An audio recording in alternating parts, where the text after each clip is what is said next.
Okay, looks like we are live on YouTube.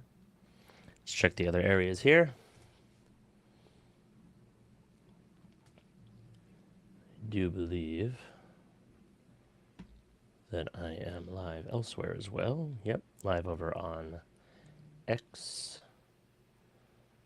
Just mute myself there so I don't see anything. And probably live on LinkedIn as well, because it seems like I've worked out the kinks in the software.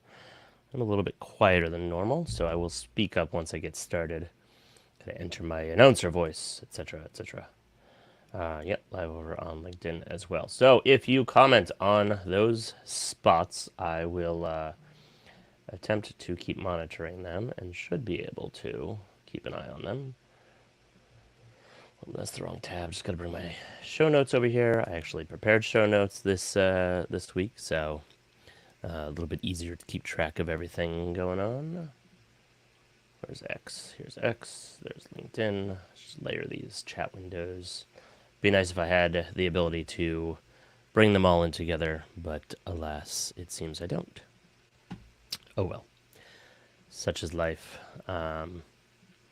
Inevitably, I'll figure out a way to do that, but we're not there yet. So, let's take a drink and get started. Shout out and happy birthday to my buddy Cody over at Mac Telecom. It's his birthday, so happy birthday, Cody. He's also live right now, so both of us are live at the same time. And, I would normally be watching his stream. I would hope that he would be watching my stream. And, give a shout out to him and a happy birthday. Hopefully you're watching my stream because you're here and you're interested. But anyway, let's get started. Welcome back to another week, another episode of Tech for Work, where I discuss all the things that I found interesting in the tech and business world this week, recorded live every week, Tuesday mornings, Pacific time. My name is Jesse Nowlin. For those of you who don't know me directly, I am your host and the founder of Tab Geeks. All right. Tab Geeks is, for those who don't know, by the way, was originally started as a conference company to provide resources for IT admins and managers and folks who are multidisciplinary, who need to know a lot about a lot of different areas. And this show kind of covers a bit of that area as well. COVID killed the conference side of the business, and so therefore, I guess, I don't know. At some point, I want to get back to conferences, but we're not there yet. And perhaps when this channel blows up, and it has, I've gotten 600 subscribers in the last week alone, so thank you to all of you for that. Perhaps one day, when we get enough subscribers, we'll start doing conferences again, bring people together, and talk about all the interesting things in tech. But I got into doing content because I was looking for some resources on IT stuff, and there wasn't really much out there. There was a couple of shows, some very long-winded ones, some very short ones, most of it corporate-based, and I wanted something that wasn't corporate and was more community-based, and so I said, screw it, I'll do it. And so that's kind of where the content side of the business came out. It's been growing quite nicely. I started doing this full time this year, so it's been an interesting ramp up going from working, corporate and doing this on the side, and then scaling back my corporate job to do more of this on the side to half time, during the week, and then doing a lot of this on nights and weekends and stuff. But now I'm doing it full time, both consulting and content, and I am loving it. So. Got a whole bunch of stuff to talk about here this week. I've got some new Starlink gear to test. This is the Star Gear cable USB-C to the regular Starlink barrel jack cable. It's a 2-meter cable, and very excited for this because it enables the waterproofing on the Starlink mini side to stay intact. And I also have the official Starlink version of that. Where's my camera? Here we go. The Starlink cable is 5 meters or 16.4 feet for us Americans, and this is the same thing. So USB-C to the waterproof barrel jack adapter. Google sent over some new toys, so I've got a couple of Chromebooks here to review. This is, what are we looking at here? The Asus CX3402CB. It is a i3 12th gen, 128 gig SSD, 8 gig RAM. It's a Chromebook, and You know, the i3 with 128 and 8 gig is solid, is decent. I prefer 16, and that's not what they've given me. So we're gonna test this out. We're gonna see how it is. I haven't used a bunch of the newer Chromebooks, so I got this one, and I've also got an even bigger box. This is from Acer. This is the Acer Chromebook Plus 515. It's also an i3 12th gen. This is a 15-inch, so I generally go for the smaller ones, but they sent me a 15-inch here. Also 8 gig, and pretty excited for these. I'm going to be doing a bunch of videos diving deeper into the Chrome ecosystem. Those who have watched my show in the past know that I am a big fan of Chrome OS across the board, whether it's for older devices, newer devices, executives, everybody. I think really, as long as they're not doing something that requires apps that only work on Windows or Mac, or that work better on Windows or Mac, such as video editing, is I wouldn't recommend Chrome OS for that. But as long as you are doing anything that is SaaS related, SaaS entry, data work, etc., I think Chromebooks are a fantastic option. So I'm going to be doing a bunch of videos talking about that and going in depth into the different options for the different tiers, both in terms of desktops and mobile and tablets. And Google is graciously sending over a whole bunch of that gear for me to review. And I'm also going to be going to a couple of events. So speaking of events, on the 24th, September 24th, that's, I guess, next week, there's going to be, and the stream will be delayed because of this, a several-hour Gemini at Work event that they're going to be doing, and I can include the link in the show notes, cloudonair.withgoogle.com/events/Gemini-at-work-24. But I will definitely have that link in the show notes there, and that's going to be some big updates. TK, Thomas Kurian, who's the CEO of Google Cloud, is going to be presenting there, as well as Aparna, who is the CEO of Google Workspace, or VP of Product Management, Google Workspace, which basically means she's the CEO of Google Workspace, but titles. And a whole bunch of other people that I know, and a whole bunch of other people that I don't know.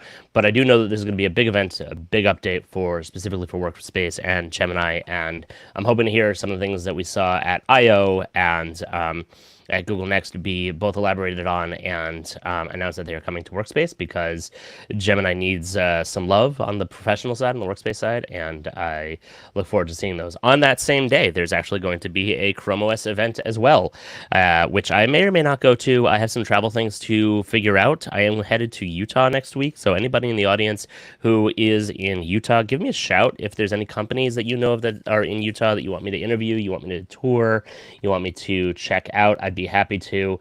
I'm actually not technically going for work. I mean, it's a work trip, obviously. It's always a work trip. But my wife is going for work. She's a CTO, as I mentioned last week, and she's going to a big tech conference out there put on by a Utah company called Entrada. And I'm going to tag along for a little bit because whenever she goes on the road, I like to go with her. And whenever I go on the road, occasionally she'll join me as well. I'm more of a travel nut than she is, though, so it's a lot easier for me to just hop on a plane and get out there, and it doesn't stress me out as much. So I like to accompany her when she goes.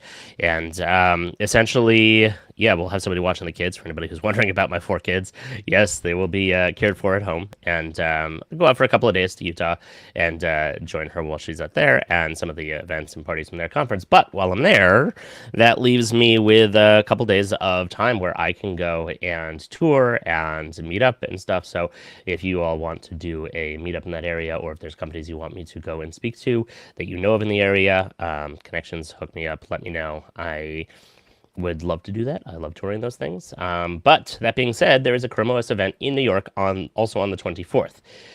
Theoretically, I might be able to fly out for that. I don't know yet. I have to figure out if I can extend my trip that week, childcare, etc. And that being said, I will probably have more information on what's announced at that event, even if I don't go. However, in October, towards the end of October, there is and I don't know if this has even been publicized yet, but a Chrome for Work event specifically. So that's going to be talking about, Chrome OS solutions for work. So everything from kiosks to signage to Chromebooks to Chromeboxes and beyond. I don't know if they're going to be talking about the what do they call it? The ability to install Chrome anywhere. I'm trying to remember.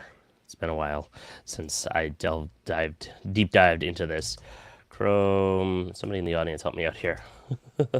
Install on older computers. Basically, it's a company that they bought that did this, where you could do what the hell is it called? You could install Chrome OS on any Intel-based, pretty much any Intel-based device, and the list is hundreds, if not thousands, of Flex. Thank you. That's what it's called, Chrome OS Flex. It works with hundreds, if not thousands, of different devices, and you can take basically an old desktop PC that you have from years past, and you're able to install Chrome on it and use it just like a regular Chromebox, and it's got all the drivers necessary, or it downloads the drivers necessary for all those devices, and they've built in support for that. So it's a great way to either get started, or if you have a lot of those devices in your business, adopt it at scale. So, I think that's a really, really useful tool to have in your arsenal as well. So anyway, I'm talking a lot about Chrome OS because there's 2 events, and I'm about to start doing a whole bunch of different reviews on Chrome devices, and also kind of not exactly like a showdown, but showing off for different levels in the organization. Frontline isn't exactly going to get, the top of the line Chromebook. There's also been talk in the community that the HP Dragonfly Pro Chromebook has been canceled. For those who are not familiar, that was the larger 16 by 9 MacBook Pro-esque Chromebook that they built about a year ago, and that was my top recommendation for any business who wanted a Chromebook for normal laptop prices, $1,000-$1,500 for really good features, really bright screen, high quality screen. And great battery life, and felt like a premium laptop. That's what I recommended, and they canceled it. So I do have some contacts over at HP Poly, and I am digging into this to see if we can get some more info on that and what their plans are going forward. I have heard that the Elite is still for sale, but the Elite basically is custom only, kind of, and it starts at like $2,000 or $2,500, which is way insane for a Chrome device. I mean, it's a gorgeous, incredible, stunning device, but there needs to be something in the mid-level there for companies that don't want to spend an obscene amount of money on a laptop.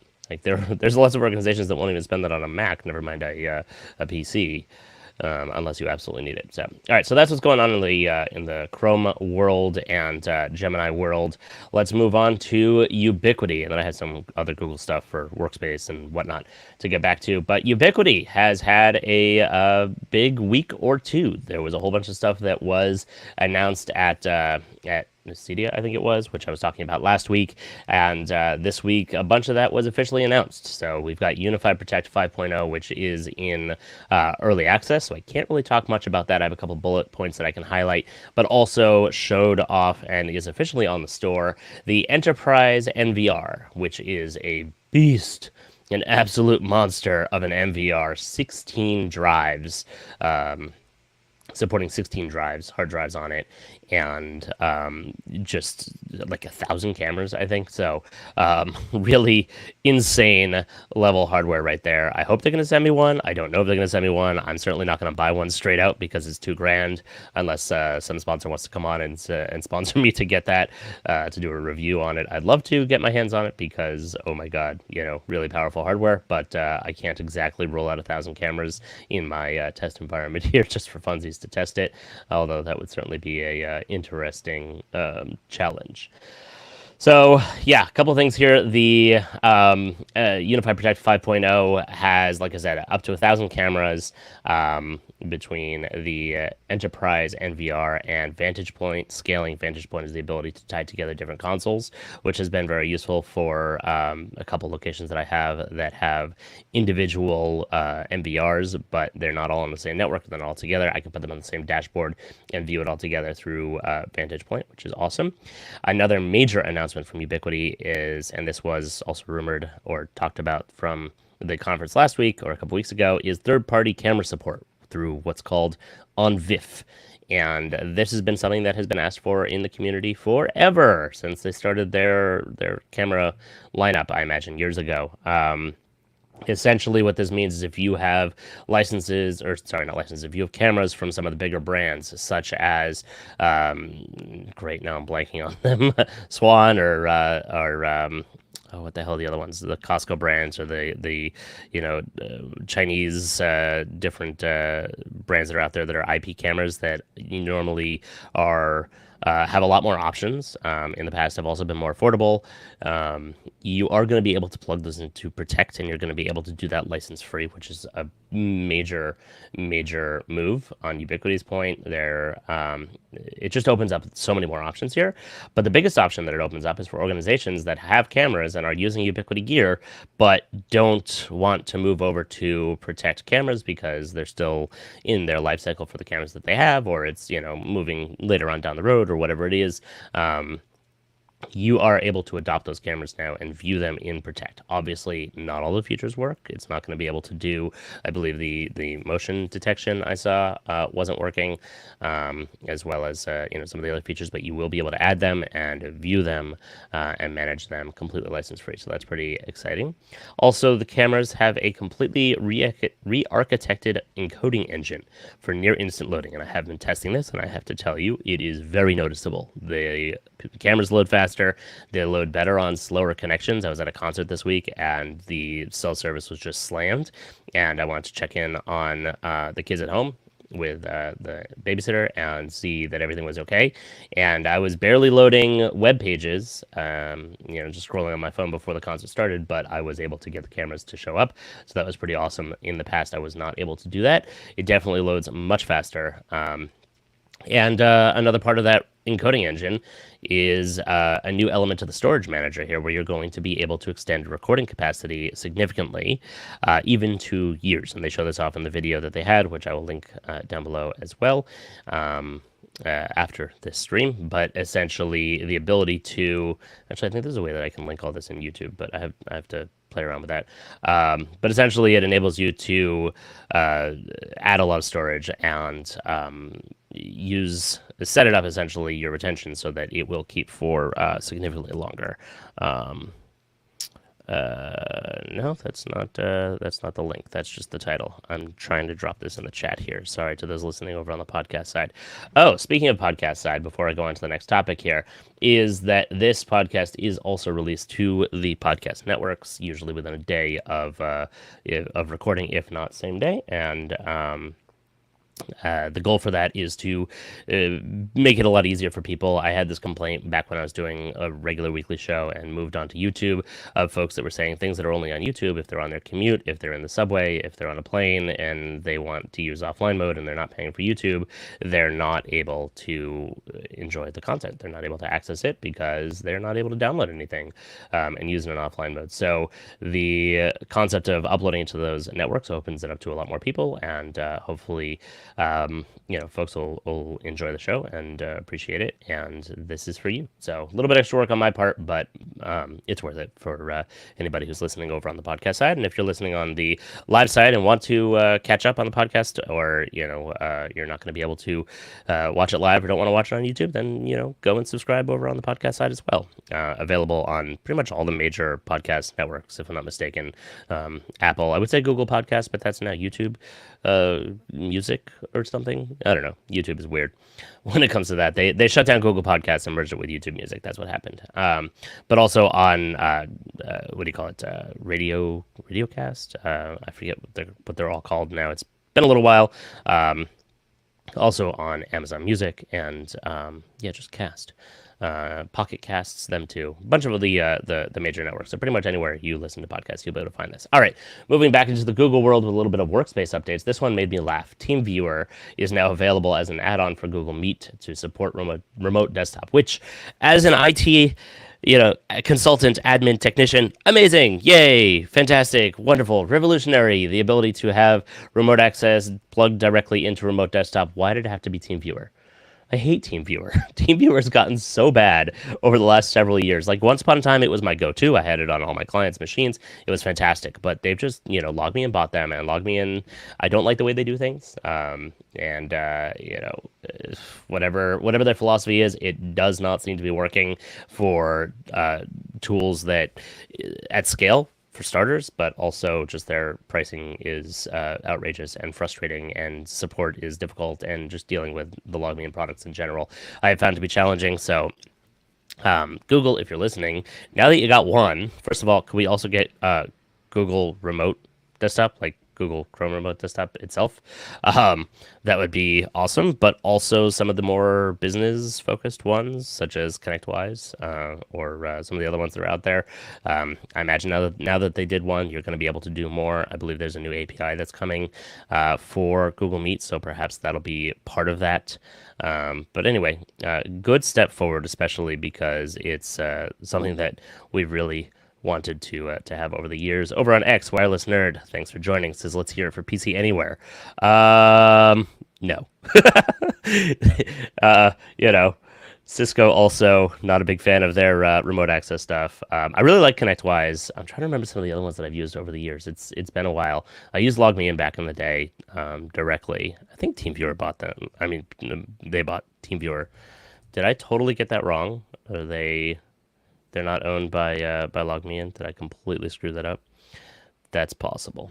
Well, apologies. Those are my thoughts on LogMeIn and their products as well. But TeamViewer is doing something similar where it's frustrating to work with them from a license standpoint, and they were consumer for a while, and then they went back to trying to be more corporate. I don't know. They had a lot of really cool ideas. They were doing a virtual reality overlay, which you could do, that I saw at a conference years ago, where essentially you were able to draw on the remote on the screen that you were viewing and have it show up somewhere else. So basically the person could take out their phone and use it as a camera, like for a video call, and then you could draw on the screen on their environment, and they'd be able to see what you're drawing and where that is. So that was a pretty cool setup. I never saw it really go anywhere other than just that proof of concept or that demo. So, maybe somebody will bring that back at some point. All right, back into the Workspace area, there's a new beta, which I used to be a big fan of making sure that people were aware of because you don't always see these. This is a users in Drive can limit folder access. This is the beta sign-up. It's a Google form, which I will throw in the show notes. Yes, Wireless Nerd says augmented reality. That is correct. That is the term for it. I don't know. I need more coffee this morning, I guess.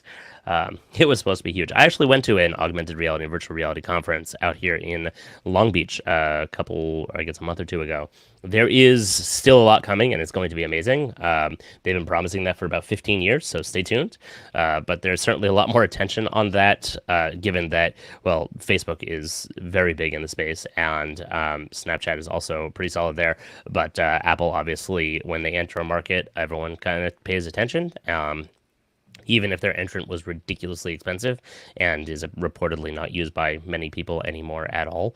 But there's a lot of dedicated, interesting solutions that are popping up out there, but also just Facebook's continued dominance in Oculus, as well as their Meta Ray-Ban glasses have been apparently incredibly successful, and they are working on continuing that to be able to put more intelligence and AI, of course, into the glasses to be able to use the camera to interact with the world. And it seems like that's where the immediate use of augmented reality is going, and this has made sense since Minority Report, is the informational overlay of the world around us. What I really need from it is the ability to have it look at somebody and tell me their name, because I'm terrible with names and faces. So folks who are developing that, get on that and send me some review units so that I can try those out and stop sucking when I go to networking events for names and faces. All right, back to the beta. Users in Drive can limit folder access. This is a pre-general availability test application. Essentially, it's a Google form. You fill it out, and then usually you get into the beta, which means that you can test it and get access to it before everybody else. If you have separate domains, they want you to submit this multiple times for each of the different domains. But essentially, it gives you the ability to better control folder access in shared drives, and that's something that the community and folks have wanted for a long time, so pretty excited over there. Next exciting Workspace update that I saw, and this is a very, very welcome one. Yes, Wireless Nerd, you are distracting. That's fine. That's why it's live. Come with you to CES this year. Yes, I will. I have to finish my registration. I am very interested in going to CES this year. I've actually registered twice in the past and never actually gone. I don't know if it was because it was, just $100 to register and then something else came up or what it was, but the universe kept getting in the way and I wasn't able to attend CES at all. But now that I'm doing this, there's a lot of cool tech that's announced there. A lot of it never actually makes it to market, but a lot of it overlaps into the business space. And I am planning on going to find and try and suss out all of the interesting new things that are coming for the business side of things over at CES. And also, it just looks like a lot of fun. Also, there's a lot more creators involved this year, and they did a whole rebrand. And yes, registration is open now. I know also that Jacqueline Dallas from Nothing But Tech, she joined, I think, the advisory board for building out the offerings at CES, and they also just did a whole rebranding to have the association side of it be more involved. And so I think it's going to be a very different show this year, and I'm looking forward to seeing how that manifests as the next coming of CES. I suppose. Also, it's Vegas, and Vegas is just super easy for me because it's literally a 35-minute flight from Long Beach. I've said this before, it's faster for me to go to Long Beach Airport, which, for those who don't know, is a small airport, has about 16 gates or so. You walk out onto the tarmac and up the stairs onto the plane. There's no jetways. And it's faster for me to go to Long Beach, get in through TSA pre-check, get out on the plane, be up in the air, fly to Las Vegas, be on the ground and in my rental car. It's faster for me to do all of that than it is for me to drive to many locations in Los Angeles because traffic out here is just horrendous. Obviously, depending on the time you go, but I have literally done that whole trip being on the ground in Vegas in less than an hour and have gone for just several hours if I had a meeting or something. So that makes it really easy. That being said, there will be a zillion people going to this thing, so that may create a little bit more traffic, but looking forward to that.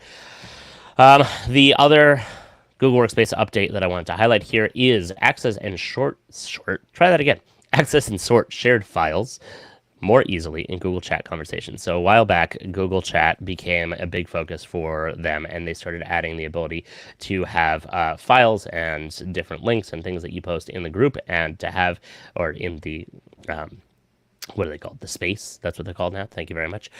In the ability to track what was put there. So they added a screen to be able to see a list of all the things that were shared in there. And as you can imagine, people started using them, and that list very quickly got unruly and very difficult to find things. So there's a screen here, and I've seen this already since Google Next. They were teasing it, but essentially you're going to be able to have your files on the screen, who shared them, when it was shared, the name of the file, links as well, so you can see what the links were and what they were shared to, and you can see the media as well, which just makes everything super easy if you're trying to look at shared videos or shared photos or things like that. So huge boost over to Google Chat here. So looking forward to that rolling out. Looks like the shared tab is now available in one-to-one direct messages and group messages, enabling easier collaboration across all conversation types. So good news there. Okay, back into the Chrome realm. Oh, here's the actual information on the event of on the 24th. They're calling it the Fall Chromebook Showcase, and so Chrome Unboxed will be there. I might be there. If not, I'll be covering it remotely. And then, like I said, I'll be at the one in later October for work. So I'll leave the notes, leave the link down in the show notes for that as well. Continuing moving on. Interesting, I saw a Popular Science article that says Google Tasks is the best Google tool you're not using.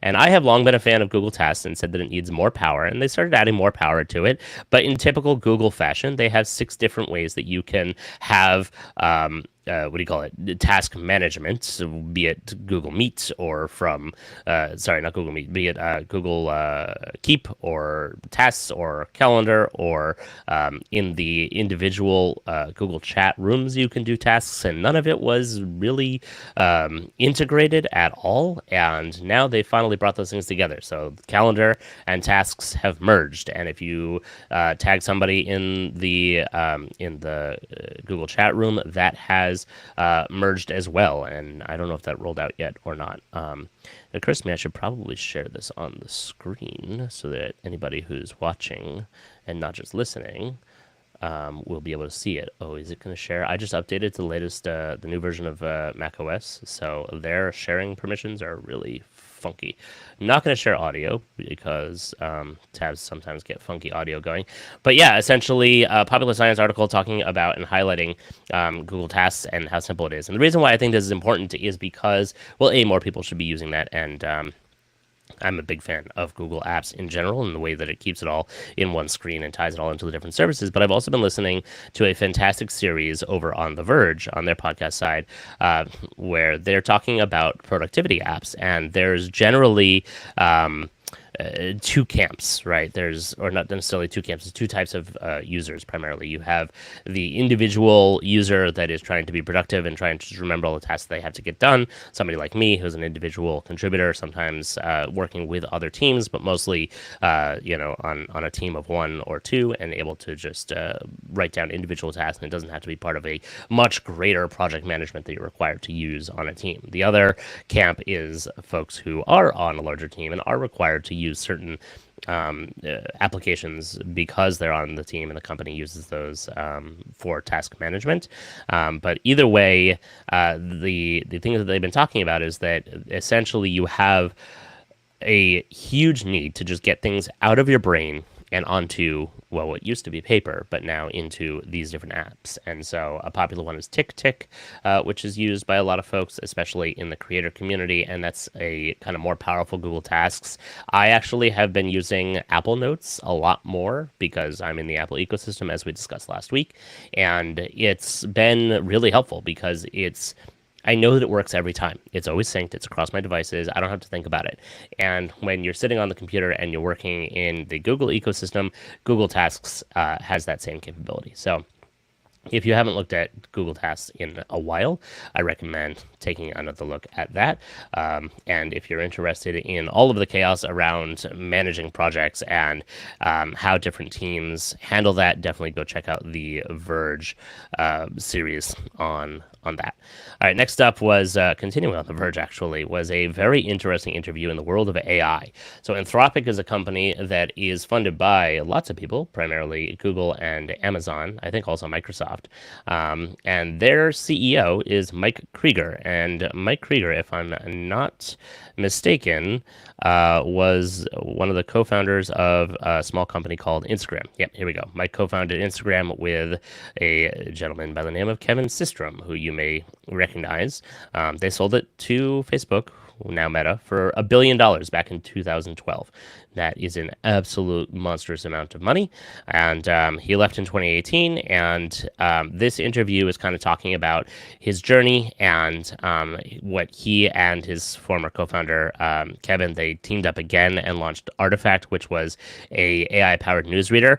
Honestly, it was much better before they put all the AI crap in there. I was a regular daily reader user of that app throughout the day. It became my primary news source, and it was fantastic for surfacing articles from around the internet that were interesting to me, and a very, very good recommendation engine. And then they added AI when AI exploded to be able to rewrite article headlines so that it would be more, I don't know, more clear, more friendly, less clickbaity, I think was the goal. But then the AI just started making shit up, and the headlines didn't make any sense, and eventually they shut down the app because adoption plummeted. Gee, I wonder why. And Yahoo actually bought the app and integrated all the code into their Yahoo News product, which I found out by listening to this show. And now I'm gonna have to go and check out Yahoo News because maybe they took only the good parts of it and built it into Yahoo News, which is a crazy thing to think about in 2014, that Yahoo News is still a enormous news site and has billions of visitors a month. But if you're interested in the AI space, this is a great behind the scenes, as well as obviously somebody who has been around the internet for a while, has been around social, has been around the landmines that come with existing on the internet and having to moderate things and whatnot. And it's interesting to hear his insights as he talks about AI and how they're handling all those different areas, because that's also a minefield. Okay. I will attempt in future weeks to categorize this all together. This is still a little bit stream of consciousness, even though I have a list of links here. But back over to the Gemini field, image generation are back in Gemini. I haven't gotten this to work for me yet, so I will have to keep trying on that. But a while back, Google had a little bit of controversy because they had rolled out Gemini, and Gemini was a little bit too woke, apparently. It was creating the founding fathers of the United States in different ethnicities and all kinds of different things that it shouldn't have been doing, such as, black Nazis, which there weren't any of. So they killed that feature until they were happy with retuning it, and apparently it's coming back now. Image generation of people in particular. I have something weird with my Gemini license on my TabGeeks domain because I'm a part of Labs, which is their beta testing for this type of features.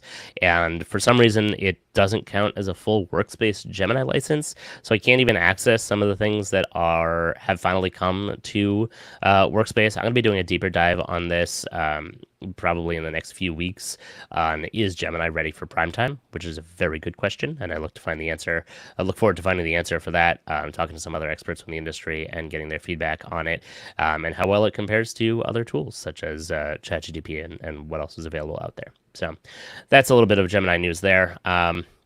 Over in the general tech news, iFixit, everybody's favorite fixing company for repairing cell phones and computers and the right to repair champions and so on, have taken on the soldering iron. That's how it's pronounced. Thank you very much. And they've built their own, and this is amazing. I love it. I don't solder things too often. However, this is a battery-powered, smart sensor controlled, etc., and it launches next month on October 15th. And essentially, it's powered by a USB-C battery pack, and you are able to control the settings on it. It's able to detect when it's dropped, which is good because, really hot iron and dropping those are not fun for anybody who's ever done that before.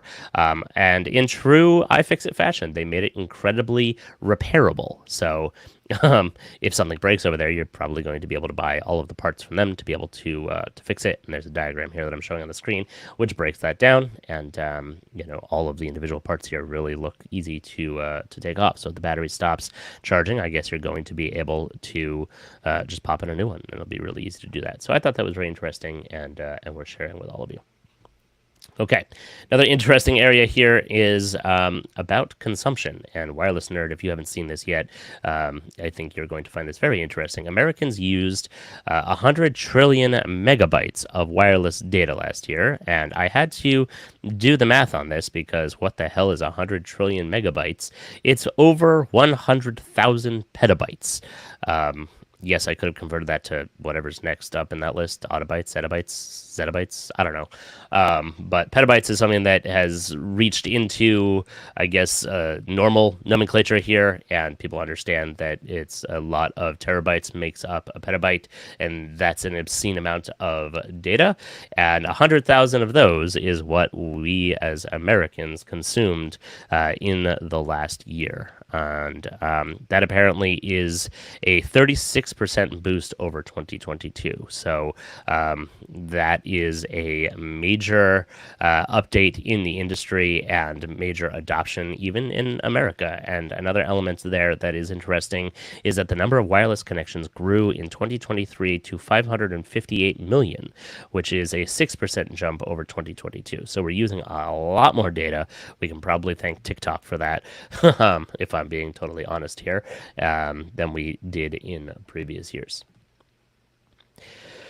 Okay, moving on into the smart home space. There is a smart lock company called Level, and they dumped another smart lock company called August, and they, Level is made, Level was purchased, sorry. Let me rework that. Assa Abloy had bought August, a smart lock company, who I actually use currently on my front door, and they were sold. Assa Abloy sold August, and have now purchased Level. Level, if you've seen their ads, are famous for making a really easy to install smart lock that is advanced and capable of pairing with smartphones to automatically unlock doors in a much more standard, much more advanced standard than some of the other ones. Like, for example, if I get too close to my August door, and by too close I mean like walking past it in my house, it'll unlock, which I really don't want to happen. So I've actually disabled that feature. Level has reportedly made that far more accurate. So this is, the smart home space is something that I'm very interested in, and I know that this is a Tech for Work podcast and show, but it is very interesting because what ends up happening is that a lot of folks use this in the workspace. Now, no, it's not a full access control solution like something you would get from Ubiquiti or Butterfly MX or some of the other ones, but it is something that people use on a one-off if they want to, lock an office door or, what do you call it, like secure storage areas and whatnot. So I thought that was very interesting, and it's over time. I think we're going to start seeing a lot more consolidation and a lot more acceleration of this market, especially as Matter and Thread picks up more support and starts actually launching, which is what they are finally doing now, and it's taken them long enough. Back into the cellular space, like I said, I got to rearrange my links so that they're more industry themed here. But T-Mobile has officially used Starlink to send emergency alerts directly to cell phones. Now they've been testing this out for a little while, and they have sent text messages via this network, but they recently announced that they are going to be enabling emergency alerts to be sent across to all networks from the Starlink satellites because, well, you want to be able to alert everybody if they're hiking in a canyon, and the canyon is about to flood because of flash flooding. You don't want it to come down to which carrier you have. You just want to open that up for everybody. So good move, SpaceX, and good move, T-Mobile here, testing that out. But essentially, they initiated a test alert for a hypothetical evacuation notice. They sent it 217 miles from space, and it was received by a direct smartphone device. So essentially, you don't need to be using a Starlink dish. You just use your regular cell phone, and it was able to pick up the satellite from there. And apparently, it just took seconds to queue it up and send it over their network. So, love the progress that we're making in that space, and seeing where we're going with that. It's having the ability to have a anywhere connected, even if you're in places that don't have such good service, is very exciting. Back over to the Google side of things, Project Starline. For those of you who are not familiar with Project Starline, it is essentially a large booth setup for video calling that is really incredibly powerful 3D, and I'm sharing it on the screen here now for those of you who want to take a look. Essentially, you and the other person go into equivalent booths on far away from each other because it is a video call. But it uses, I think, stereoscopic cameras, if I'm remembering correctly, and essentially creates a 3D image of the person on the other side and of you to send to them. And I got a chance to demo this at Google I/O, and it was mind-blowing. Unfortunately, they didn't let us video any of it because it's still in the early stages here. But essentially what they do is you go into the booth and you sit down, the screen comes on, and it's a Google employee for this test anyway, on the other side, and they say, "Hi, how's it going?" Whatever, and then they say fist bump, and it actually, like, you want to respond with a fist bump. It's not flat. It really looks like the person is reaching across the table to you and offering a fist bump. And then later on in the conversation, they also pick up an apple off of their desk and offer it to you, and you want to pick that up and you want to take it from them because it is that accurate. Now, fine, it's not perfect, it's not amazing. This isn't the movies. We're not quite there yet. We're almost there, though. This is a huge step forward. And what they're announcing here in this blog post is that they are partnering with HP Polycom or HP Poly, rather. They killed the Polycom name. HP Poly to bring this to devices in a commercialized product. And so I don't know yet if it's going to be in laptops per se, or if it's even going to be in dedicated webcams. It'll likely be starting out in conference cameras, which is a huge segment for Poly. But I have reached out to the folks that I mentioned before at HP Poly to see if they can dig up some stuff. They wouldn't tell me anything without being under an NDA, in which case I wouldn't be able to share it with you anyway. But there is some good stuff coming. You can see in the video here they do a high five, and It looks pretty goofy when you're looking at it from the GIF that they have here, because they're obviously not high-fiving and you don't feel the impact of the high five. But honestly, as somebody who has tried it, it's you're expecting to feel it. That's how good it is, basically. So I'll put that out there. But basically, keep your eyes peeled for this. Stay tuned. There's going to be some new interesting announcements coming down the road for that, and anything that is going to improve the video experience and make it seem more real is just going to continue improving across the board. So I'm excited. All right, the last thing I've got here is Android 15 beta is rolling out, and the highlight here is that it is rolling out to the Pixel 9 Pro and the 9 Pro Fold. As you probably know by watching last week's episode, I got the Pixel 9 Pro Fold, and I went into, well, not technically LA. I mean, it's sort of LA, but I went out for the day to the beach. A friend of mine has a place out there, and I set up my wireless keyboard, which is around here somewhere. Here it is, wireless folding keyboard, and this is the proto arc for folks who were not on last week's episode. I set this up and I was doing work on the foldable to see how productive I really could be. And quite frankly, just to give you a sneak peek of the video that's coming out, it was quite good for anything that I would have used a laptop for. It's not as good as something as large as my current setup here, which is the 49-inch Samsung Odyssey Ultra Wide here that I use, as well as my 29-inch 4K Dell monitor to my left that are both attached to my primary computer. But those types of things I wouldn't do on a laptop anyway. I would just do them when I got back to my main massive setup here and could see everything on the super wide monitor. Yeah, it's not perfect. Of course, it's not a laptop, but for somebody who wants to have that ability on the go to just sit down and work anywhere like that, this is and doesn't want to carry around a laptop, this was a big step forward. That being said, Android 15 is about to come out, and I wanted to be able to get testing it so that I could provide some insights for folks who are interested in that. And so now it is available. So if you have the 9 Pro or the 9 Pro Fold and you're looking to test Android 15 beta, you can now go to google.com/android/beta to opt into the enrollment of that. The last thing that I wanted to highlight is another show that I have. I am not the host of that show. It's called SaaS Showdown, and it's discussing all the news around SaaS. Sometimes it's more topical to what's going on, like we covered the CrowdStrike event. Other times it's interviewing folks from SaaS companies, but it's two amazing hosts that I brought on, Colin and Rose, who are SaaS industry veterans and experts, and we are going to be putting out an episode in a couple of days, probably today. So stay tuned. Make sure you're subscribed to the channel for that, as well as for all of the future episodes of this. Like I mentioned, I will generally be recording this on Tuesday morning Pacific time.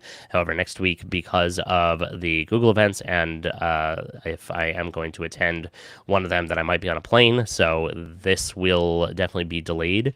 I'm not sure exactly when I will do it next week. If I'm not on a plane, then I will do it later in the day on Tuesday. If I am going to be on a plane, then I will have to update you when I figure out when the next place is that I'm going to be able to sit down and have a 45-minute chat with you about what's going on in the Tech for Work news. But thanks all for watching. That's all for this week, and make sure to hit the subscribe button wherever you're enjoying this, and let me know what you want to see from the show. This is something new. It's an experiment, and I do look forward to doing this. This is fun, getting the ability to share with folks all the things that I find interesting, and turns out lots of other people find interesting too, because a lot of you tuned into this last week.